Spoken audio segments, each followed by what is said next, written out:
मुलाला पुढे आणण्यासाठी उद्धव ठाकरेंना घरात ठेवलं हे आईनं मुलासाठी केलेलं प्लॅनिंग आहे असा गंभीर आरोप सदा सरवणकर यांनी मातोश्री संदर्भात केलेला आहे। शिवसेनेमध्ये ज्यांचा नावलौकिक होत होता त्यांच्या विरोधात डाव रचले जात होते आणि बाजूला काढलं जात होतं असा आरोपही सदा सरवणकर यांनी मातोश्रीवर केला आहे।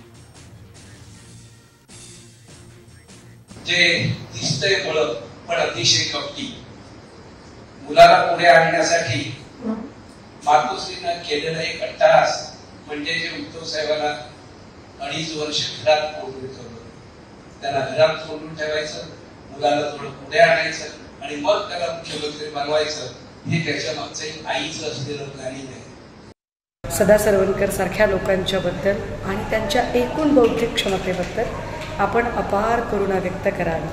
आणि म्हणजे आत्ता त्यांचं वय कदाचित 50-60 असेलही, परंतु ज्यांचा मेंदू अजूनही एक साधारणतः 5-7 वर्षांच्या मुलांसारखा काम करतो, त्यांच्या मेंदूची वाढ व्हावी एवढंच आपण यात